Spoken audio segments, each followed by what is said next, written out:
This is the Big O Show. This is the Big O Show. And listen, right now, we're not satisfied with anything. We're not satisfied with the players. We're not satisfied with the coaches. We're not satisfied with the owner. We're not satisfied with the front office. I get all of that. Okay? I understand wherever you're coming from. You know, in my eyes right now, I'm more about the coaches. I've been telling you now since the game that I'm more about the coaches than the front office, than the owner, than the players. Okay? Because to me, as I've pointed out, when Jerome Baker's not playing well and neither is X and neither is Byron Jones, then how do I expect you to get the rookies and the second-year players to play better? I don't. And I want you yesterday, Jeff Boyer, who is the defensive coordinator of the Miami Dolphins, had a press conference. Josh Boyer, I'm sorry. And I want you, we're going to go, it's a short press conference. It's a 6-minute press conference. But it's a deep press conference. It's a press conference that sends a message, not just to you, the fans, not just to the media, but also to his players. And it was one where, you know, the coach was coming out and saying, hey, you know, the scheme is good, this and that. We're just not executing, right? So he kind of laid it on the players. And to me, I snap back at Coach Flo and say, it's all on you and your coaches. And I want you to listen to Josh Boyer. I want you to, if you're on the podcast, you got to listen. On YouTube channel right now, you can actually watch and listen. And I'm going to play this press conference for you. And I want you to listen to all of the answers. Okay? All right, here's the first answer.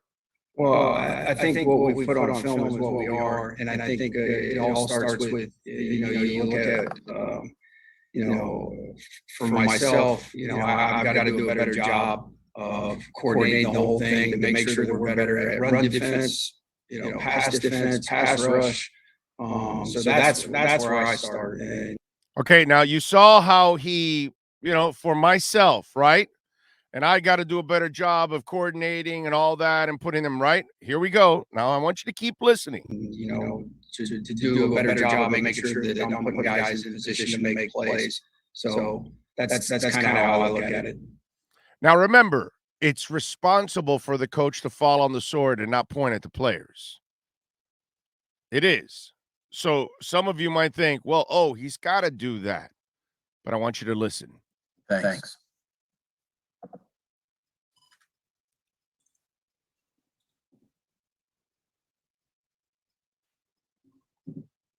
It's a pause. We just Say hi. There we go.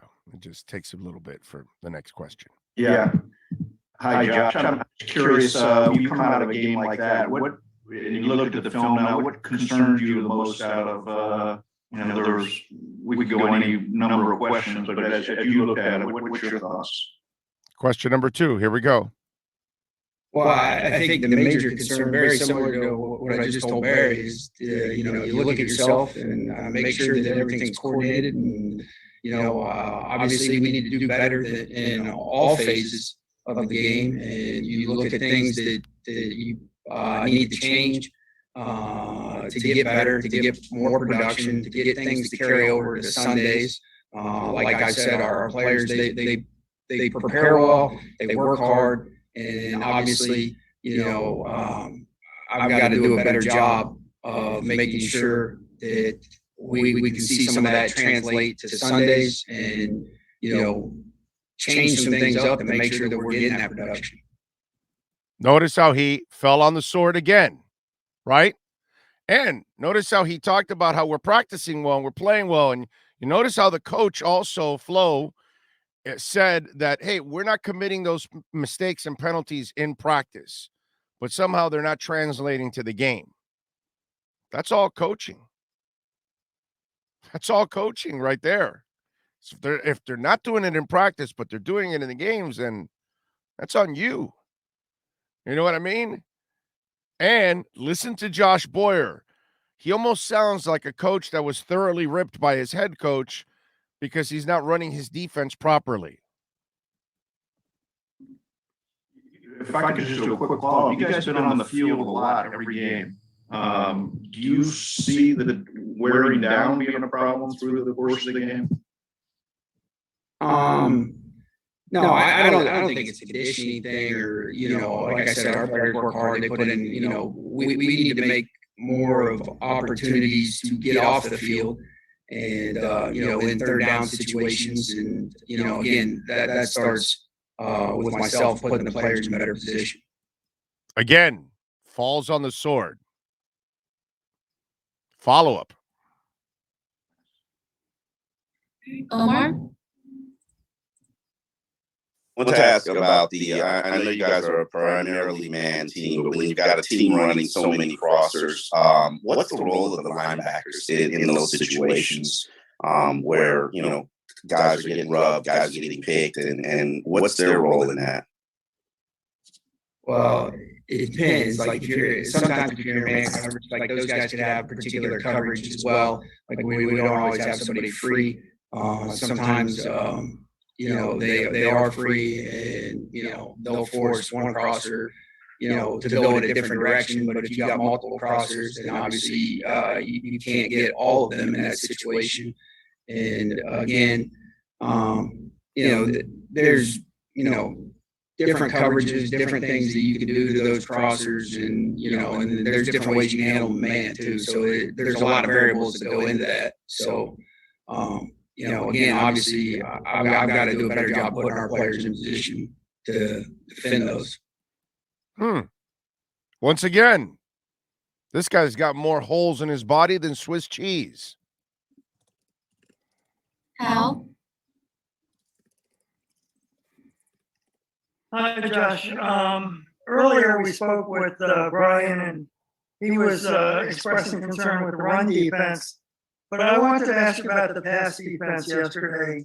The Bucs put up 437 and 5 touchdown passes against your secondary, and I'm wondering, what did you see out of that secondary that concerned you from yesterday's game? Again, I think it's we need to improve in all phases. We need to improve in the pass defense, the pass rush, the run defense, and again, I think that starts with me coordinating it better and putting the players in better position. And none of it was good enough, and that's my fault. There's not enough blood transfusion for this man at this point.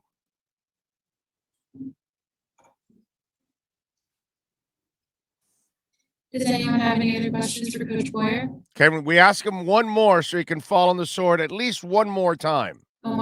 Omar, please help us. Josh, what did Raekwon look like? I mean, 37 snaps for a nose tackle. That seems relatively high. Did he look like he can handle that kind of workload? Yeah, Raekwon's worked very hard to get back, and and obviously there were some good things that he did out there, and there's some things that hopefully we'll get a little bit better as time goes. But he's worked so hard to get back and keep himself in good shape, and go out there and do some good things, and then hopefully we can build on those. Barry? No falling on the sword. Josh, you told us a couple minutes ago you have to change some things up. Were you talking only about schematics and play calls, or were you also referring to possibility of personnel changes in terms of playing time allocation? Well, I think, again, all of our guys, that you see out there on the field, we feel comfortable with. So I think, it's a matter of, fine-tuning better, whether it's schemes or, whatever it may be, or different calls in different situations, to put the players in better position. Like, ultimately, that's what we're trying to do. And I would just say, for me, that's where it starts. So there you go. That's Josh Boyer, defensive coordinator for your Miami Dolphins. And it seems like a guy that is well aware that he is not performing at the level that he's supposed to. Like, really, none of the coaches are. As I've told you before, I don't believe all these young players are bad picks. It's too much of a coincidence. It just is. And to me, that's the problem I think we have right now. And it starts with flow, and it trickles down to the rest of the coaches. That's the biggest problem right now. I think Chris Greer can actually do a good job. Chris Greer may end up paying the price because of flow more than anything else. What Chris Greer has to do is probably take more control and not be, so nice and give the coach, the leeway. Like when he says, "Oh, I can coach Jacoby Brissett." No, I can get somebody better.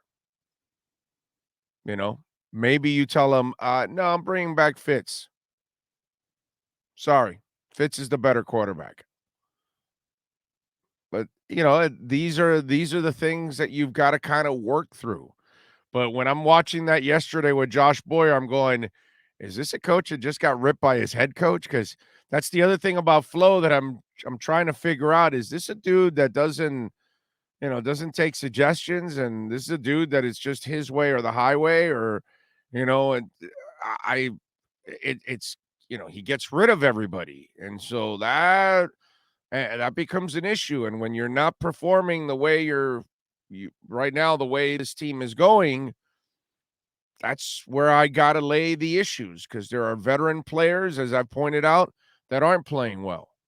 The sides, each side of the football isn't playing well.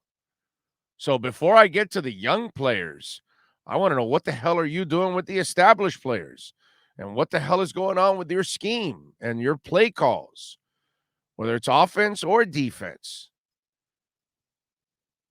So to me, when I saw Josh Boyer yesterday, I was like, wow, there's a dude that fell on the sword a whole bunch.